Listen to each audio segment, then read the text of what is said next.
I'm Emily, a 32-year-old account manager at a small marketing firm, where I've always strived to balance work and marriage with Mark, the husband for whom I've sacrificed so much to support his career. With my strong and loyal nature, I once believed our love was eternal, but everything crumbled when he cruelly betrayed me. From a discarded wife, I gradually awakened, determined to seek justice and rebuild my life. Welcome to Stories of Auntie Maya. I share new life stories here every day, and I'd really appreciate it if you hit subscribe and liked my video. Drop a comment down below telling me where you're watching from and what time it is for you, right? Now, I read every single comment, and it helps me to know I'm not alone in this. I walked through the front door of our cozy suburban home that evening, my arms loaded with grocery bags from the market, already picturing the quiet dinner I'd make for Mark and me. It was just another Tuesday after a long shift at the office, where I managed accounts for a small marketing firm, the kind of day where exhaustion clung to me like a second skin. But as soon as I stepped into the living room, everything froze. There was Mark, my husband of 5 years, standing in the middle of the room with my suitcases packed and zipped up neatly by his feet. His face was hard, like he'd rehearsed this moment 100 times, and right behind him stood Sarah, his so-called colleague from work, her hand resting protectively on her slightly swollen belly, a smug little smile playing on her lips. "Emily, you need to leave." "Now," Mark said, his voice flat and cold, like he was firing an employee instead of talking to his wife. He didn't even look me in the eyes at first, just gestured to the bags as if they were trash waiting for pickup. "Sarah's pregnant and she's moving in. This is her home now, our home.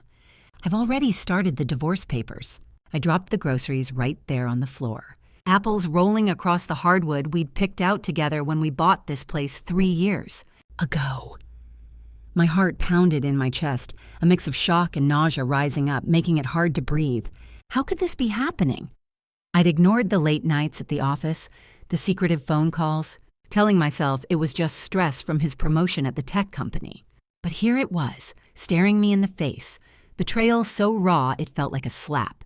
Sarah stepped forward a bit, her eyes gleaming with victory, and said, "It's time you faced reality, Emily. Mark and I are starting a family. You were just in the way." Mark finally met my gaze, his expression unyielding. "I've packed your essentials. The rest can be shipped later.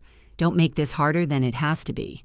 He shoved a folder toward me, the divorce papers, I realized, with a quick glance at the top sheet. It listed irreconcilable differences, but I knew the real reason was standing right there, rubbing her stomach like a trophy. My mind raced back to all the times I'd supported him, working extra hours so he could focus on his career, skipping vacations to save for our future. And now this? Kicked out like yesterday's news. I stood there, frozen, my hands trembling as I picked up one of the bags. "Mark, what are you talking about? We've been married for 5 years. You can't just..." But he cut me off sharply. "I can, and I am. Sarah needs stability for the baby.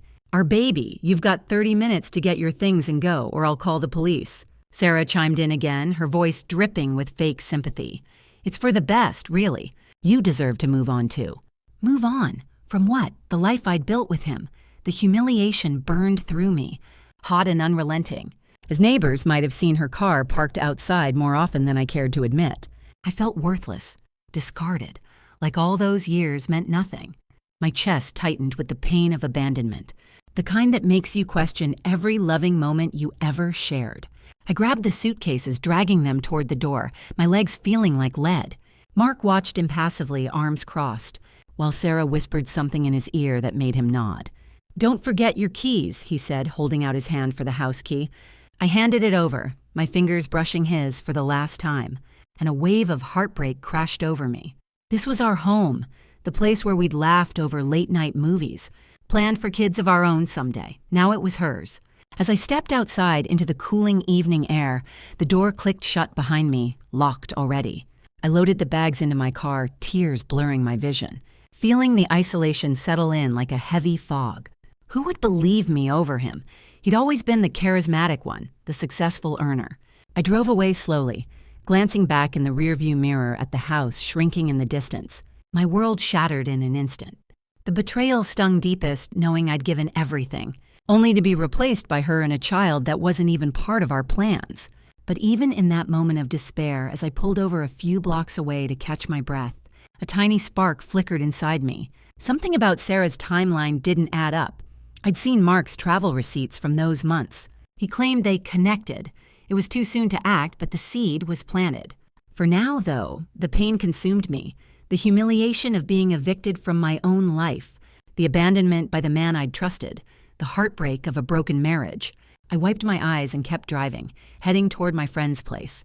Knowing this wasn't the end, just the brutal beginning.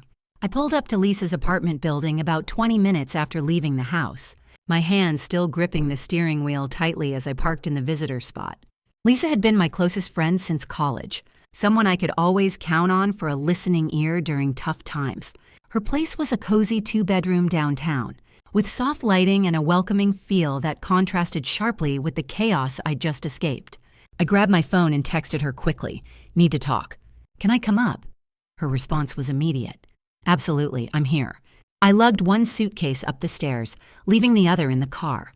My mind still swirling with images of Mark and Sarah standing there like they'd already won. When I walked in, Lisa was right there in the living room, pulling me into a tight hug before I could even say a word. She guided me to the couch and handed me a warm cup of tea she'd just made. "Emily, sit down. Whatever it is, take a breath." I sank into the cushions and let it all spill out, my voice shaky as I described coming home to find my bags packed, Mark's cold demands, and Sarah's smug presence with her hand on her belly. "He's kicking me out for her, says she's pregnant and they're starting a family. Our marriage is just over." Lisa sat beside me, her arm around my shoulders, listening without interrupting, her face full of concern and quiet anger. We stayed like that for hours, me talking through the shock while she nodded and offered soft words of comfort. "That sounds absolutely devastating, Em. I'm so sorry you're going through this." Around midnight, my phone buzzed with a message from Mark, and I hesitated before opening it, my stomach twisting. It was formal, almost businesslike. "Emily, I am confirming that I have filed for divorce today. The house and all associated assets will remain with me, as my contributions have been the primary source of our financial stability. If you resist or contest this, I will have no choice but to cut off any financial support immediately." Attached was the filing confirmation from his lawyer, stamped with today's date. I read it aloud to Lisa, my voice cracking. "He thinks he can just claim everything because he earns more at his tech job. We built that life together." Lisa squeezed my hand gently. "Take it one moment at a time. You're safe here tonight." I leaned back, staring at the ceiling, feeling the weight of his words sink in. The house we'd chosen together, the savings we'd accumulated over 5 years, it all felt like it was slipping away. My phone kept lighting up with notifications from friends and family, and I braced myself as I checked them. My sister-in-law, Mark's sister, texted first. "Mark told us about the split. He said you've been pulling away for a while, focusing too much on work and not on the relationship. Really sad to hear." I felt a flush of anger and hurt. I'd always made time for family gatherings, even when my schedule was packed. Then a call came in from our mutual friend, Tom, who worked in the same industry as Mark. I answered, trying to keep my tone steady. "Hey, Tom." His voice was hesitant. "Em, I heard from Mark at the office yesterday. He mentioned things were tough because you weren't on the same page about the future, like kids and all that. Is everything okay?" I gripped the phone, realizing Mark was already planting his story. "It's not like that, Tom. He cheated."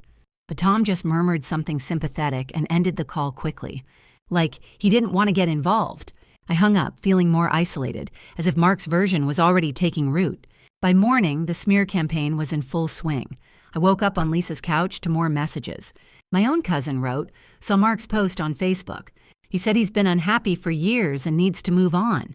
"You all right?" I pulled up his profile, and there it was, a carefully worded status. "Life sometimes requires difficult decisions to find. True happiness. Appreciative of the support as I embrace a new chapter." Bam. The comments were filled with encouragement from our shared circle.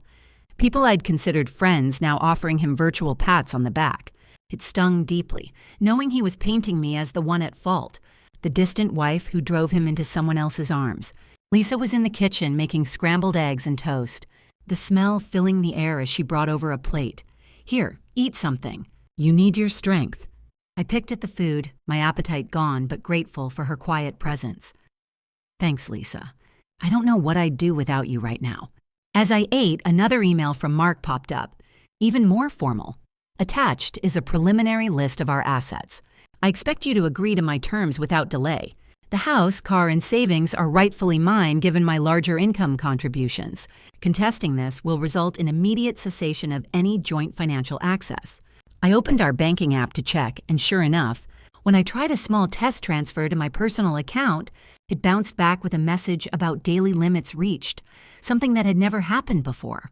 It wasn't fully blocked, but it felt like a warning, a way to pressure me without going all the way yet. Sarah even slid into my Instagram DMs. "Emily, Mark's made his choice.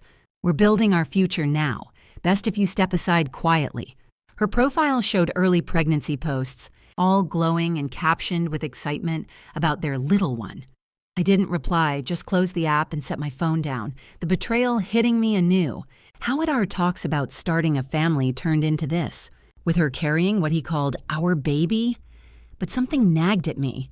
The timing seemed off.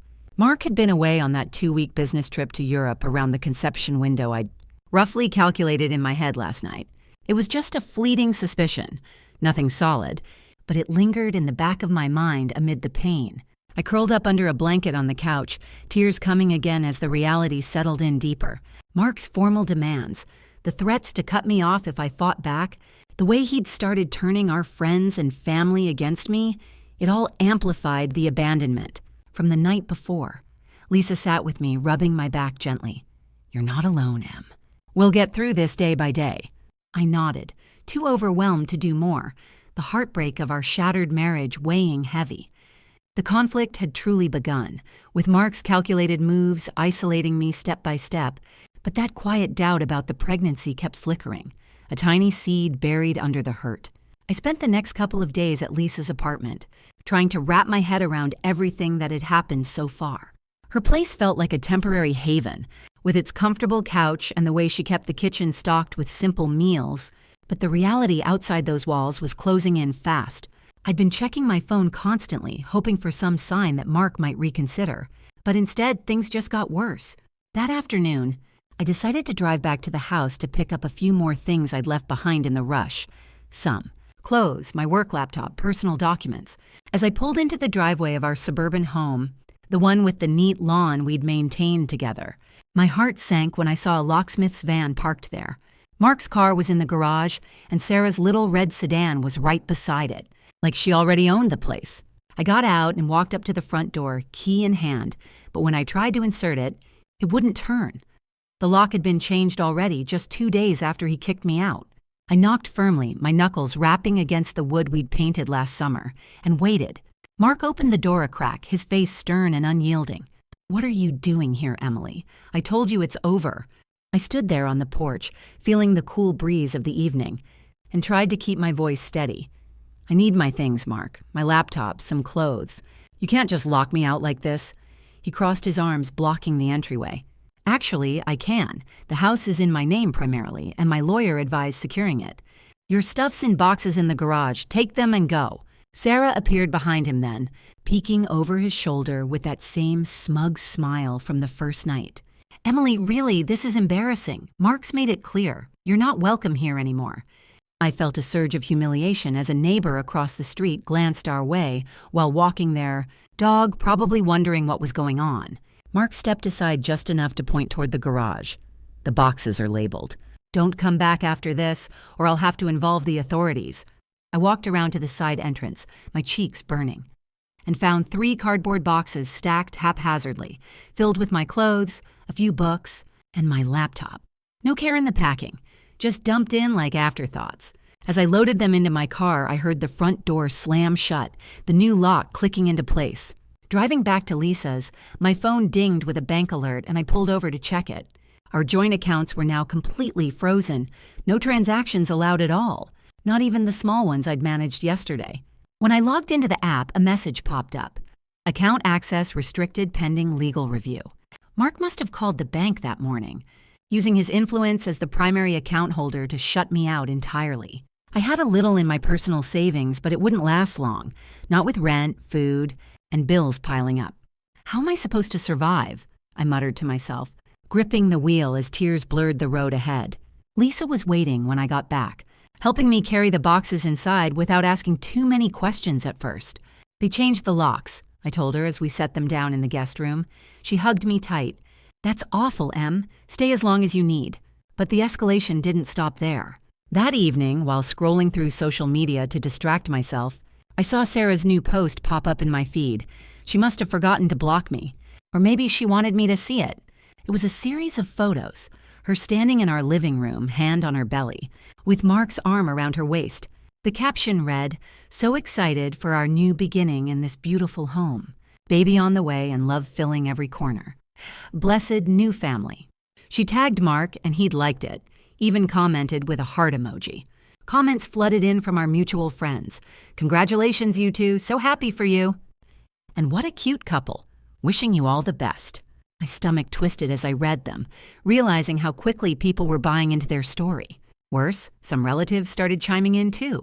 Mark's aunt, who I'd always gotten along with at family gatherings, messaged me directly. "Emily, I saw the post. Mark explained how things just drifted apart, and now this with Sarah. It's sad, but maybe it's for the best. Take care." I stared at the screen, feeling the isolation deepen. Even my own extended family was hearing his side first. My cousin from out of state called later that night. "Hey, Em, what's going on? Mark's sister told me you two split because you were too focused on your career, and now he's with someone else who's pregnant. Is that true?" I explained as best I could, my voice trembling. "No, it's not like that. He cheated and now they're pushing me out." But she sounded doubtful. "Well, he seems really happy in those pictures. Just wanted to check on you." Lisa sat with me on the couch as I showed her the post, her face darkening with anger. "That's low, even for them. Posting like that so soon." I nodded, wiping my eyes. "It makes me look like the outsider, like I never belonged. And with the accounts frozen, I'm penniless now, homeless except for your couch." The heartbreak hit harder, thinking about starting over from scratch at 32, after pouring everything into that marriage. Our 5 years together, the home we'd built, all erased in a weekend. Publicly humiliated on social media, with relatives turning against me based on their boasts. It crushed my spirit, leaving me grappling with the reality of rebuilding alone. Yet, amid the despair, that nagging suspicion from before lingered. The pregnancy photos showed her looking further along than the timeline allowed, especially with Mark's Europe trip. It was just a hunch, nothing I could act on yet, but it kept me from total collapse. Lisa made us some tea, and we talked late into the night about nothing important, just to keep my mind off it. By the time I lay down on the couch, the intensification of the conflict had left me more isolated than ever. The pain of abandonment and betrayal amplified to a breaking point. A week after Mark changed the locks and froze the accounts, I got served with the official divorce papers at Lisa's apartment. The process server knocked early in the morning, handing me a thick envelope with my name on it. And I signed for it with numb fingers, feeling like a criminal just for existing. Inside were the formal documents from Mark's lawyer, outlining everything he'd already threatened. But now it was real. Court dates set, asset divisions proposed, all skewed heavily in his favor. I sat at Lisa's kitchen table, spreading the papers out, my coffee going cold as I read through the accusations. Mark's side claimed I was an unfit spouse, citing emotional neglect, refusal to start a family sooner, and even implying I'd been the one with wandering eyes based on some twisted interpretation of my work trips. They demanded I get nothing. No share of the house, no alimony, zilch from the savings we'd built together over 5 years. Lisa came out of her bedroom still in pajamas and saw the mess on the table. "What's all this?" she asked, pouring herself a cup. I pushed the papers toward her. "The divorce stuff. They're saying I'm unfit, Lisa, like I was the problem all along." She skimmed a page, her brow furrowing. "This is garbage. You supported him through everything." I nodded, but the words stung deep, making me feel like I'd failed at the one thing I thought I had right, our marriage. Later that day, I called my own lawyer, someone affordable I found online. But even she sounded cautious over the phone. "Emily, with his income disparity and these claims, it might be an uphill battle. We'll need proof to counter this." And proof? All I had were memories and a nagging doubt about Sarah's pregnancy. Nothing concrete yet. The isolation hit harder as the week dragged on. Family members who'd messaged before now went silent or worse. My own mother called, her voice hesitant. "Emily, I talked to Mark's sister." She said you've been distant, and that's why he turned to Sarah. Is there truth to that? I gripped the phone on Lisa's couch, staring at the wall. Mom, no. He cheated on me, kicked me out. She sighed. Well, he's family too, in a way. Just try to settle amicably. It felt like a gut punch. Even my mom buying into his narrative because he'd charmed everyone at holidays and gatherings. Friends followed suit, texts dried up, and when I reached out to our couple friends for coffee, they made excuses. Busy this week, Em. Maybe next month? One replied. But I knew it was the whispers Mark had spread. At work, the humiliation peaked. I managed accounts at the marketing firm, a job I'd held for years. But rumors had seeped in there, too. My boss pulled me into her office midweek, closing the door behind us. Emily, I've heard some things about your personal life. Is everything okay? We can't have distractions affecting client work. I sat across from her, forcing a smile. It's fine, just going through a divorce. She nodded sympathetically, but her eyes said otherwise. Well, keep it separate. And heads up, some colleagues mentioned seeing posts online. Try to keep a low profile. Posts? I checked later in the break room, and sure enough, Sarah had shared more on social media, a photo of her and Mark at a baby store. Caption, picking out nursery items for our little one. So grateful for this fresh start. Haunt comments from people I knew at work. Adorable. Congrats, Mark. It was like they were celebrating my downfall. Whispers followed me in the hallways, co-workers glancing my way, murmuring just loud enough to hear fragments. Heard she got kicked out. Must have been bad if he's with someone else already. I kept my head down at my desk, focusing on spreadsheets, but the judgmental stares burned. One afternoon, a client call went south when the guy on the other end, someone Mark had networked with, made a snide remark. Emily, right? Tough break with the hubby. Hope it doesn't affect our campaign. I muttered an apology and ended the call early, retreating to the bathroom to splash water on my face, fighting back tears. How had my life unraveled so completely? From a stable marriage to this, homeless, penniless, and now professionally tainted. Lisa was my only lifeline, letting me crash on her couch without complaint. But even that felt temporary. You can stay as long as you need, she said one evening over takeout pizza in her living room. I picked at a slice, appetite gone. Thanks, but I feel like a burden. And with no money coming in beyond my paycheck, how do I even fight this? She set her plate down. One day at a time, Em. You're stronger than this. But I didn't feel strong. I felt broken, stripped of everything. The house gone, assets claimed, rights to our shared life erased. Even my reputation in the community was shattered. At the grocery store near Lisa's, I ran into a neighbor from our old street. Emily saw the house has new curtains. Everything all right? She asked, her tone prying. I forced a nod. Just changes. But her pitying look said she knew more, probably from Mark's stories. By the end of the week, the divorce hearing loomed closer, and Mark's lawyer emailed demands for me to sign over everything without contest. To avoid further embarrassment, the note read, I stared at my laptop screen in Lisa's guest room, now piled with my boxes, feeling the despair peak. Isolated from family who believed his lies, humiliated at work with stares and whispers, and facing total loss in court, it was rock bottom. The unfairness raged inside me, the power imbalance glaring. Him with his high-paying tech job, lawyer on retainer, new life with Sarah, me with nothing but doubts. That pregnancy timeline still bugged me, seeming off by weeks, but I was too drained to chase it. I curled up under the blankets that night, tears soaking the pillow, wondering if I'd ever climb out of this hole.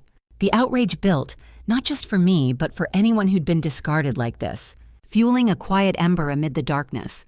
It had been over a week since the divorce papers arrived, and I'd spent most of that time curled up on Lisa's couch, staring at the ceiling or scrolling mindlessly through my phone, avoiding the world outside.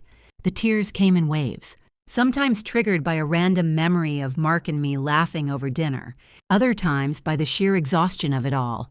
Lisa had been amazing, bringing me meals and sitting with me during the worst moments, but I could tell she was worried about how deep I'd sunk into this pit of despair. One evening, as the sun dipped low outside her apartment window, casting long shadows across the living room, I finally sat up straight, wiping my face with the back of my hand. Enough was enough. I couldn't keep wallowing like this forever. Lisa walked in from the kitchen just then, carrying 2 mugs of hot chocolate, her usual go-to for tough nights. She set one down in front of me on the coffee table and took a seat across from me on the armchair. Emily, you've been through hell. but you look like you're thinking about something different tonight. What's going on in that head of yours?" I picked up the mug, feeling the warmth seep into my palms, and met her eyes for the first time in days without breaking down. "I've been replaying everything, Lisa. The way Mark kicked me out, the lies he's spreading, the way Sarah's parading around like she owns my life. But crying isn't going to fix it. I need to fight back, but smart, not loud and angry where they can see it coming." She nodded slowly, sipping her drink, her expression shifting from concern to something more resolute. "I've been waiting for you to say that. You've got fire in you, Em. I saw it back in college when that professor tried to fail you unfairly. What are you thinking?" I set the mug down and leaned forward, my voice steadying as I laid it out. "I have to play weak for now, act like I'm broken and ready to sign whatever they want. That way they won't suspect anything while I start digging. Sarah's pregnancy. Something about the timeline doesn't add up. Mark was in Europe for 2 weeks right around when she must have gotten pregnant. If I can confirm that, it might be the key to unraveling this whole mess." Lisa's eyes lit up a bit, and she put her mug aside, leaning in closer. "You're right. That trip was for his big conference, wasn't it? He posted about it on social media. All those photos from Paris and Berlin. If the dates don't match, that could mean the baby's not his." I felt a spark ignite inside me, the first real energy I'd had since this nightmare started. "Exactly, but I can't go charging in. I'll keep staying here if that's okay, and we can start quietly. Maybe check his old emails or talk to people who know Sarah without raising alarms." She reached across the table and squeezed my hand. "Of course you can stay. My place is your place. And count me in as your ally on this. I've heard rumors at my job about Mark's past. He dated a coworker before you two got serious, and it ended messy. Nothing solid, but it's a start." We spent the next hour mapping out a loose plan over the hot chocolate, which had cooled by then but still tasted comforting. Lisa pulled out a notebook from her desk drawer, jotting down notes as we talked.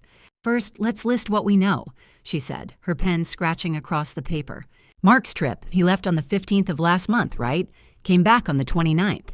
I nodded, recalling the dates from the travel receipts I'd seen in our shared email before he locked me out. "Yeah, and Sarah announced the pregnancy just a week after that, claiming she was 8 weeks along. That puts conception right in the middle of his absence." Lisa circled the dates in the notebook. "Okay, that's our first clue. We need to verify her doctor's visits or something without tipping them off." I stood up and paced the living room a little, feeling the decision solidify in my chest. "I'll call my lawyer tomorrow, but tell her to hold off on any aggressive moves. Just say I'm considering the terms. That'll keep Mark thinking I'm weak." Lisa watched me pace, a small smile forming. "Smart. And I can ask around discreetly. My friend works in HR at a company near Mark's office. She might have heard about Sarah's background." I stopped pacing and turned to her. "Don't put yourself at risk, Lisa. This is my fight." She shook her head firmly. "No, it's ours now. You've been there for me through breakups and job losses. Time to return the favor." As the evening wore on, we ordered takeout, Chinese food from the place down the block, and ate at the kitchen table, the conversation shifting from strategy to lighter memories to keep things balanced. "Remember that time in college when we pulled an all-nighter for finals?" Lisa asked, twirling noodles on her fork. I laughed softly, the sound foreign after so many days of silence. "Yeah, and we survived on energy drinks and sheer willpower. This feels like that, but with higher stakes." She raised her water glass in a mock toast, to fighting back one step at a time. I clinked my glass against hers, feeling a surge of determination. The pain was still there, the betrayal, the isolation, but now it fueled me instead of drowning me.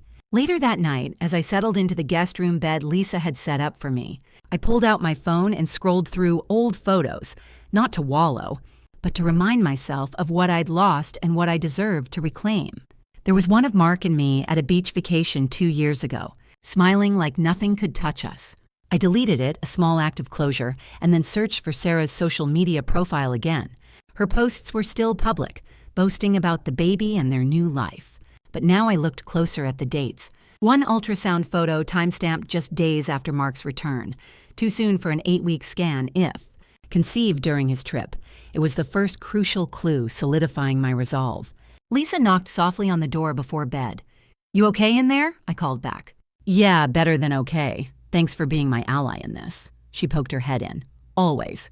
Get some rest. We start tomorrow." As she closed the door, I lay back, staring at the ceiling with a new clarity. No more tears. It was time to awaken and strike back quietly. The suspicious timeline was my starting point, and with Lisa's help, I'd uncover the truth without them knowing what hit them. For the first time in weeks, sleep came easily, driven by purpose rather than exhaustion. The morning after Lisa and I mapped out our plan, I woke up in her guest room with a sense of purpose that had been missing for weeks. Sunlight filtered through the blinds, casting stripes across the bed, and for the first time, I didn't feel like pulling the covers over my head. I got up, showered quickly, and joined Lisa in the kitchen where she was already brewing coffee and slicing fruit for breakfast. "Ready to start digging?" she asked, sliding a mug my way across the counter. I nodded, taking a sip of the hot brew. "Yeah, let's begin with those old emails. I still have access to a shared account from before he froze everything. It's one he forgot about, for our joint taxes." We sat at the kitchen table with my laptop open, the screen glowing as I logged into the old email inbox. Lisa leaned over my shoulder, pointing at folders. "Check the sent items from around his trip dates." I scrolled through, my heart racing as I found messages from Mark during his Europe business trip last month, from the 15th to the 29th, just like we'd noted. He was emailing colleagues about meetings in Paris and Berlin, no mention of Sarah at all. But then I spotted a forwarded message from Sarah to him, dated right in the middle of his absence, talking about missing you already with a doctor's note attached as a PDF. "Look at this," I said, clicking it open. The note claimed an early pregnancy confirmation, but the date on it was smudged, like it had been altered. Lisa's eyes widened as she read over my shoulder. "That note looks fake. See the font inconsistency? And if he was gone those 2 weeks, how could he be the father if she's claiming 8 weeks? I saved the PDF to my desktop, feeling the first real shift in power. This is something, but we need more. We decided to reach out to mutual acquaintances discreetly, starting with an old friend of mine who worked at Mark's tech company before switching jobs. I texted her, "Hey, catching up. Heard about some office drama. Anything on Sarah?" Her reply came an hour later while Lisa and I were eating toast. "Yeah, rumors she's been seeing Mark's business partner, Alex, on the side. Saw them at a bar last month when Mark was away." That name, Alex, rang a bell. He was Mark's partner in some side venture, always showing up at company events with a slick smile. Lisa grabbed her phone and searched social media quickly. "Check this out. Alex posted a photo from that same bar date. No Sarah in it. But the timestamp matches her supposed conception window." I leaned back in my chair, piecing it together. If she's been with Alex too, that explains the rushed pregnancy claim. Maybe the doctor's note is forged to pin it on Mark. We spent the afternoon cross-referencing dates, printing out timelines on scrap paper spread across the table. Lisa sketched a quick chart, Mark's trip on one side, Sarah's posts on the other, with red lines connecting inconsistencies. By midday, I felt the balance starting to tip, even if Mark didn't know it yet. I called another acquaintance, a former neighbor who still chatted with Sarah occasionally, just wondering how everyone's doing. I said casually over the phone while Lisa listened on speaker. The neighbor hesitated at first. "Well, Sarah mentioned stressing about doctor visits, said she had to adjust some paperwork for insurance." Adjust? That sounded like code for forging. I thanked her and hung up, turning to Lisa. More evidence piling up. If that note's fake, it's fraud to pressure Mark into the divorce and assets. Lisa nodded, stacking our notes neatly. "We should get a copy of the real medical records somehow, but quietly." I agreed, but decided to hold off on anything risky yet. Instead, I accessed an old cloud drive Mark and I shared for photos, finding deleted files in the trash folder, including chat logs between him and Sarah. One message from her. "The test is positive, but timing's tight. Don't worry. I'll handle the details." Handle the details? That screamed conspiracy. I screenshot everything, saving it to a hidden folder on my laptop. "This is gold," I told Lisa as we reviewed the logs. She high-fived me lightly. "You're building a solid case without them suspecting a thing." Meanwhile, Mark remained blissfully overconfident as far as I could tell from his social media. He posted a photo that afternoon of him and Sarah at a cafe. Caption, "Planning our future? Couldn't be happier." Comments from his friends cheered him on, still buying his story. I showed it to Lisa and she rolled her eyes. He's got no idea the ground's shifting under him. We took a break for lunch, sandwiches from the deli downstairs, and talked strategy while eating at the counter. "Next, let's confirm the affair with Alex." I said between bites. Lisa suggested messaging an anonymous tip line or forum where office gossip flowed, but I opted for caution. Better to talk to someone direct. I know Alex's assistant from a holiday party. I made the call that evening, keeping it light. Hey, remember me? Emily, Mark's wife, ex-wife now. Just curious about office vibes. The assistant was chatty, spilling without much prodding. Oh, Sarah and Alex? Yeah, they've been flirty for months. Saw them leaving together during Mark's trip. I pumped my fist silently as Lisa gave a thumbs up from across the room. Thanks, that helps more than you know. Hanging up, I added the details to our growing file. Dates, witnesses, the forged note. The evidence was stacking. Hints of Sarah's affair with Alex, the mismatched timeline proving the baby likely wasn't Mark's, and her manipulation to secure her spot. As night fell, Lisa and I reviewed everything on the couch, laptops side by side. You've got enough to shake things up, she said, closing her notebook. I felt a quiet strength building. But we keep gathering. Make it airtight. Mark texted me late, still smug. Lawyer says you'll sign soon. Don't drag this out. I didn't reply, smiling to myself. He thought he had won, securing the house, the assets, his new life with Sarah. But unaware, the balance was shifting as I built my case in the shadows, one piece at a time. The betrayal that had crushed me now fueled this quiet counterattack, turning his overconfidence into his biggest weakness. A few days after Lisa and I gathered all that evidence on my laptop, I sat at her kitchen table staring at the screen, my coffee steaming beside me as I debated my next move. The forged doctor's note, the chat logs hinting at Sarah's manipulation, and the witness statements about her affair with Alex, it was all there. Solid enough to start shaking things up without showing my full hand. Lisa walked in from the living room carrying a stack of printed notes we'd made and set them down next to me. Emily, you've got the ammo now. What's the first shot? I looked up at her, feeling a mix of nerves and excitement. Something small, anonymous. I don't want them tracing it back to me yet. Let's tip off one of Mark's colleagues about the pregnancy inconsistencies. Plant a seed of doubt that gets back to him. She nodded and pulled up a chair, her eyes scanning the papers. Who do you have in mind? Tom, that mutual friend from his office? I shook my head slowly. No, Tom's too close. He might mention it directly. Let's go with Derek, another colleague Mark trusts, but not his best buddy. I have his work email from an old group invite. Lisa grabbed her phone and searched for Derek's profile on LinkedIn to confirm. Yeah, he's in sales at the tech company, works with Mark on projects. Send an anonymous email tipping him off about the timeline not adding up. I opened a new browser window in incognito mode and created a throwaway email account, my fingers typing quickly as I composed the message. Hey Derek, thought you should know. Sarah's pregnancy dates don't match Mark's Europe trip. Check the ultrasound posts. Could be trouble. I attached a screenshot of Sarah's social media post with the timestamp circled, but blurred out any identifying info about me. Before hitting send, I read it aloud to Lisa. Does this sound subtle enough? I wanted to rattle Mark without screaming it's from me. She leaned back, crossing her arms. Perfect. It's vague but pointed. He'll hear about it through office gossip and it'll eat at him. I clicked send, watching the confirmation pop up, and felt a small rush of power for the first time in weeks. There, it's out. Now we wait and see if it shakes his confidence. Lisa stood up and started making sandwiches for lunch, slicing tomatoes on the cutting board. This is your first counterblow, Em, testing the waters like we planned.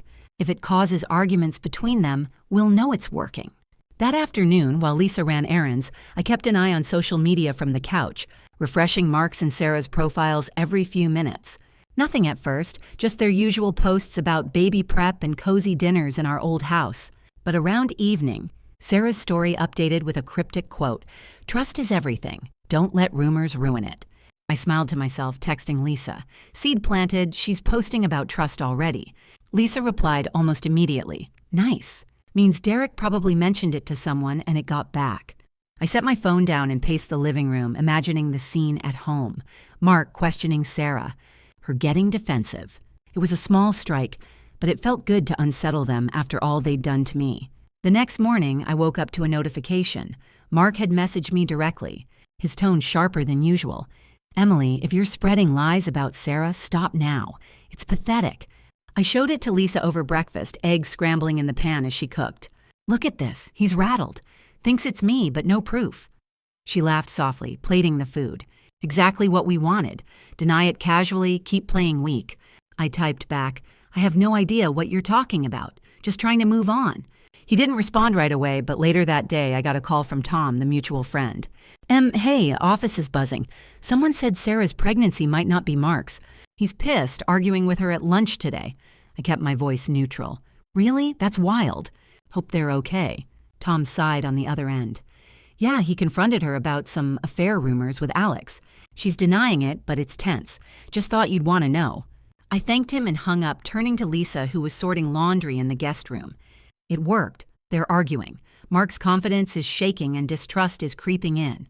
She folded a shirt neatly. Great first blow. Without revealing your hand, you've got them paranoid.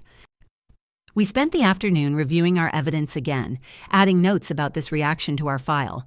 This tests the waters, I said, closing the laptop. If they're fighting over doubts, the bigger reveal will hit harder. By evening, Sarah posted another story, a photo of her and Mark holding hands, captioned, "Stronger together against the haters." But it looked forced, his smile tight.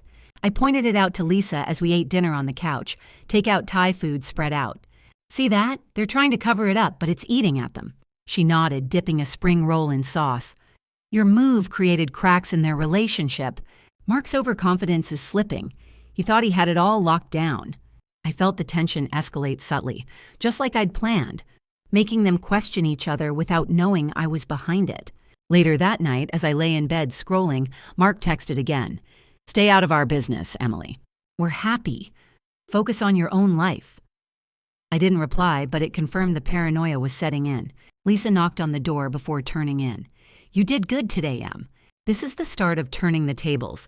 I switched off the light, a quiet satisfaction settling over me.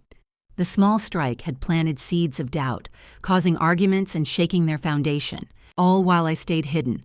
It was just the beginning, escalating the tension without them seeing the full storm coming. A couple of days after I sent that anonymous tip to Derek, I noticed things getting quieter on Mark's end. No more smug texts or social media boasts from him, or Sarah. Lisa and I were in her living room that morning, going over our evidence file on the coffee table, when my phone rang with an unknown number. I answered cautiously, putting it on speaker so Lisa could hear. Emily, this is Detective Harris from the local police department. We received a report of harassment and potential stalking involving you and Mark's new residence.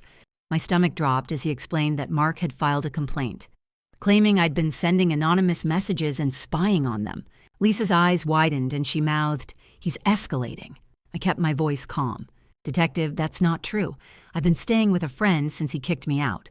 The detective asked a few more questions about my whereabouts during the past week, and I gave him Lisa's address as proof. We'll look into it, but stay away from their property, he warned before hanging up. I set the phone down, my hands shaking a little. Mark's trying to turn this into a legal mess to scare me off. Lisa grabbed her notebook from the table. He's striking back hard, probably after those arguments you sparked.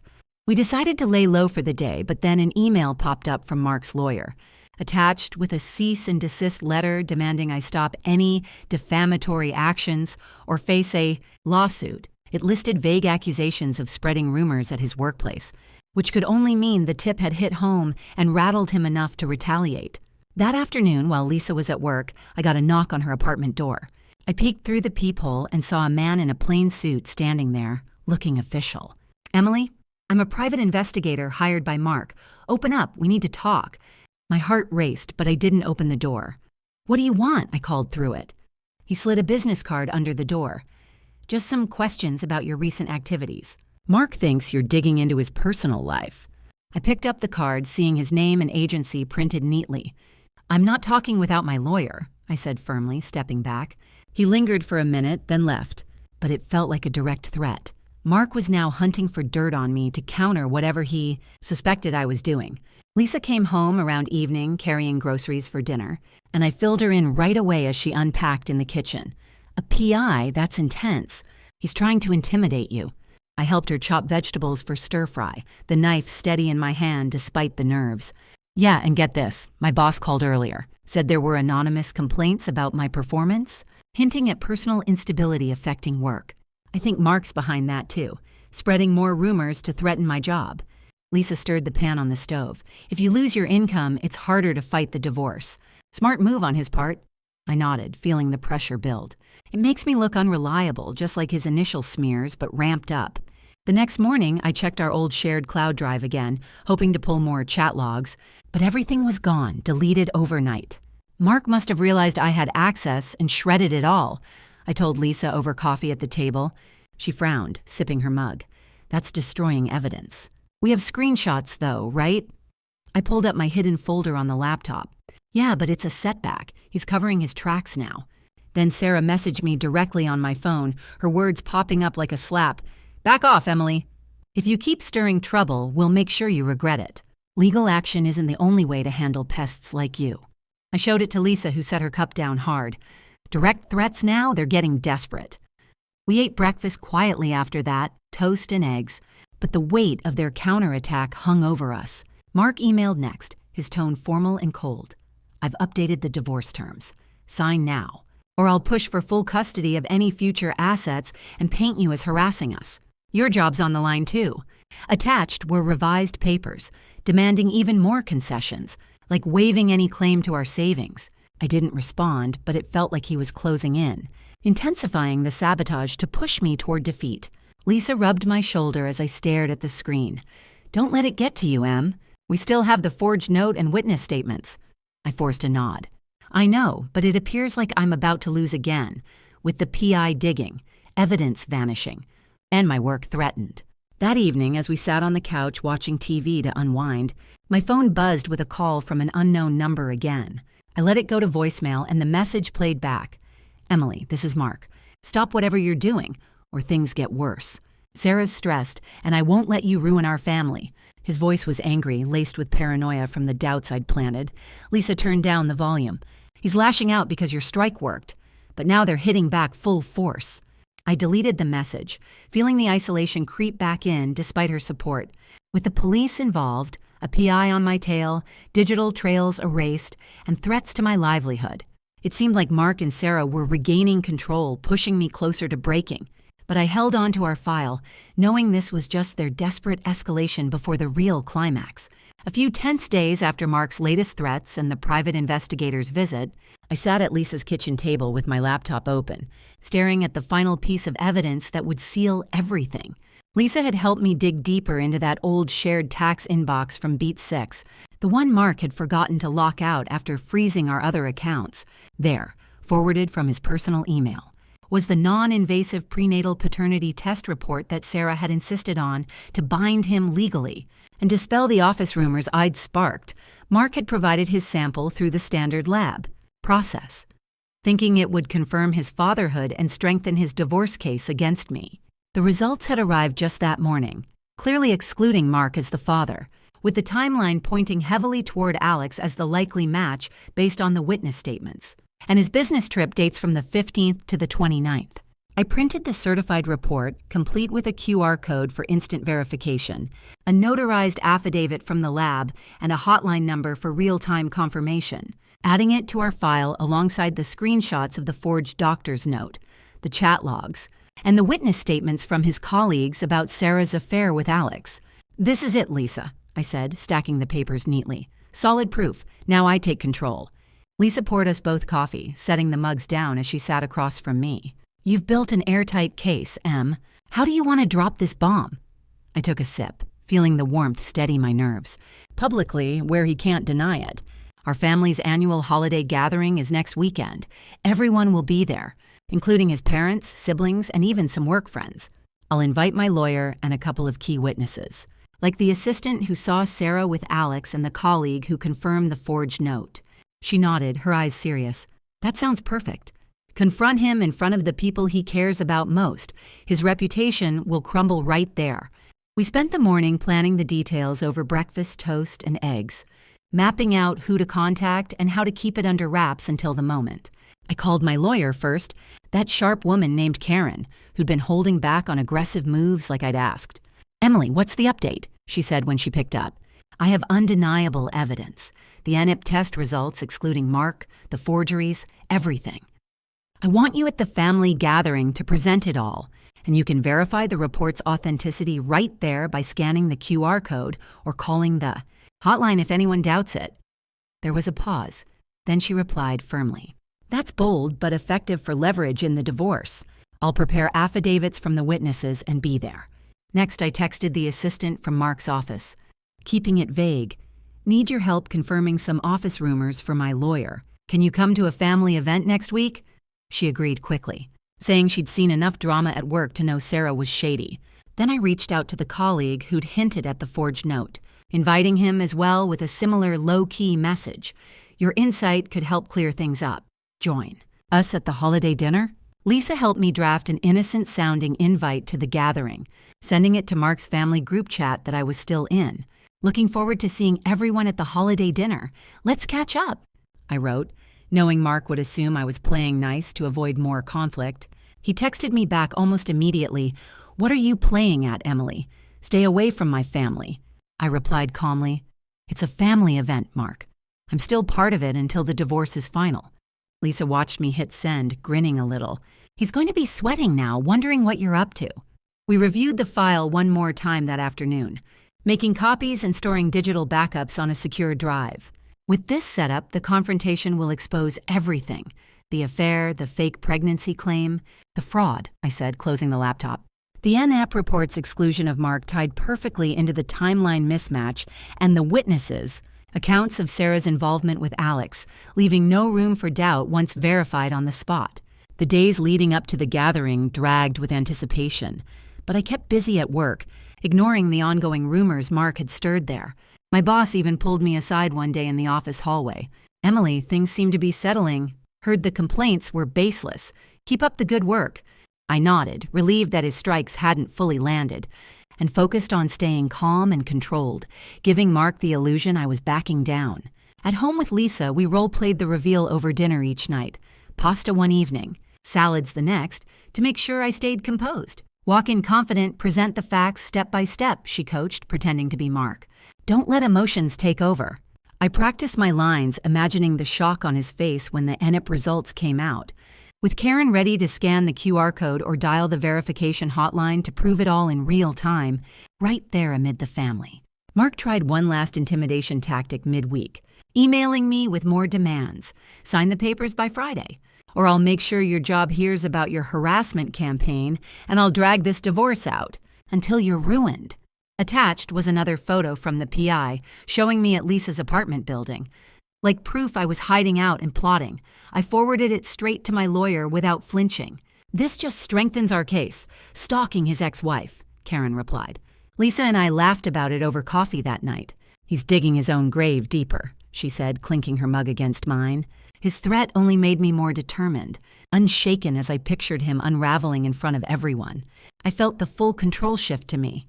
With the evidence locked in and the stage set for the public takedown, no more hiding in the shadows. Finally, the day before the gathering, I confirmed with all the key players: lawyer Karen, the assistant witness, and the colleague who knew about the forged note, ensuring the lab's hotline was active, and the QR, code linked directly to the verification portal. "Everything's ready," I told Lisa as we packed a bag with the files. She hugged me tight in the living room. "This is your moment, Em. Hold them in suspense until the reveal." I nodded, a mix of adrenaline and resolve coursing through me. The family dinner would be the perfect arena, surrounded by relatives and friends, where Mark's lies couldn't hold up against the cold, hard facts. As I lay in bed that night, staring at the ceiling, I pictured walking in, dropping the truth with the report's exclusion slamming home, and watching his world start to crack. It held everything in suspense, building to the climax where justice would finally unfold.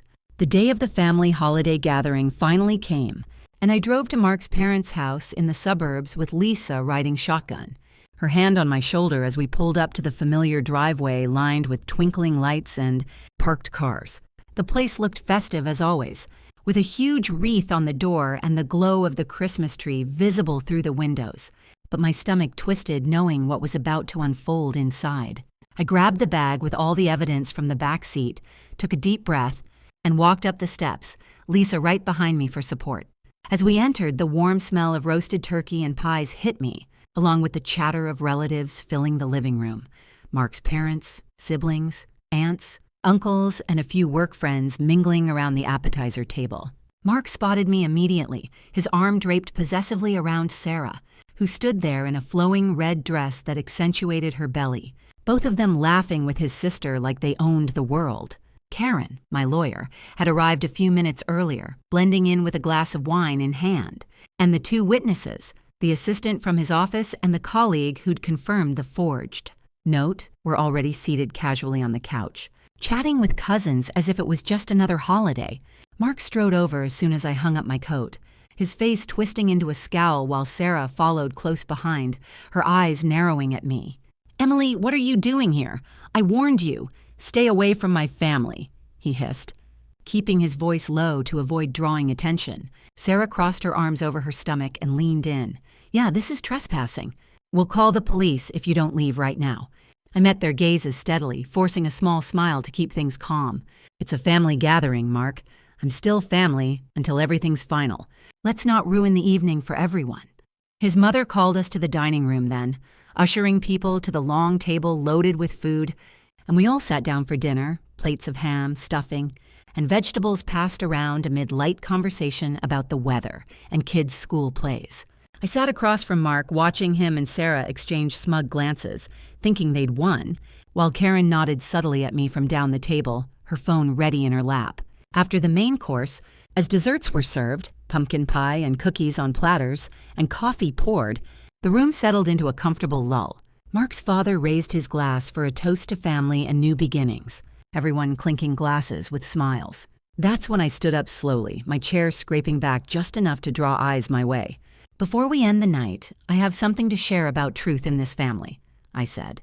My voice clear and steady, Mark shot me a warning look. "Emily, sit down. Don't start drama here."